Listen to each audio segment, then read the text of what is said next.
അഴിമതിയിൽ നട്ടം തിരിയുന്ന കൺസ്യൂമർ ഫെഡ് ബൈലോ പരിഷ്കരണത്തിനൊരുങ്ങുന്നു. അഴിമതി തടയുക, വൈവിധ്യവൽക്കരണം നടപ്പിലാക്കുക തുടങ്ങിയ ലക്ഷ്യങ്ങളോടെയാണ് ബൈലോ ഭേദഗതി ചെയ്യുന്നത്.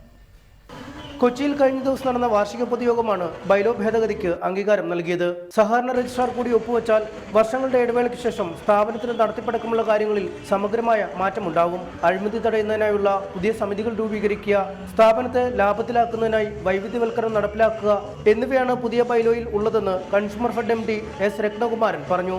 ഫെഡറേഷന് കൂടുതൽ ലാഭകരമായി പ്രവർത്തിക്കുന്നതിനും അതിൻ്റെ വൈവിധ്യവൽക്കരണത്തിനും അതിനാവശ്യമായിട്ടുള്ള സ്റ്റാറ്റ്യൂട്ടറി കമ്മിറ്റീസ്, സഹകരണ നിയമത്തിനകത്ത് നിന്നുകൊണ്ടുള്ള സ്റ്റാറ്റ്യൂട്ടറി കമ്മിറ്റീസ്, ഇതൊക്കെ നമ്മൾ അതനുസരിച്ച് ഭേദഗതി വരുത്തി അതെല്ലാം ഉൾക്കൊള്ളിച്ചുകൊണ്ട് ഒരു സമഗ്രമായിട്ടുള്ള ഒരു ബൈലോ ഭേദഗതി ആണ് ഉദ്ദേശിച്ചിട്ടുള്ളത്. അഴിമതി ഇല്ലാതാക്കുന്നതിനായി പർച്ചേസ് മാനുവൽ ഉടൻ നിലവിൽ വരും. പൊതുജനങ്ങൾക്ക് അഴിമതി അറിയിക്കാനുള്ള സംവിധാനങ്ങൾ ഏർപ്പെടുത്തിയതായും MD പറഞ്ഞു. അഴിമതിയുടെ പഴുതുകൾ പരമാവധി അടച്ച് ലാഭകരമാക്കുക എന്നുള്ള ഒരു രീതിയാണ് ഒരു വിജിലൻസ് കമ്മിറ്റി സീനിയർ മാനേജ്മെൻറ്റ് ലെവലിൽ നമ്മൾ ഉണ്ടാക്കിയതിനകത്ത്.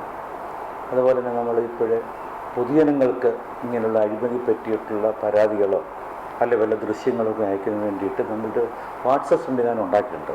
അതേസമയം കൺസ്യൂമർ ഫെഡിലെ രജിസ്ട്രാർ ഭരണം നീളുമെന്നാണ് സൂചന. അന്വേഷണം പൂർത്തിയായ ശേഷം ഫലമനുസരിച്ചാവും അനന്തര നടപടികൾ.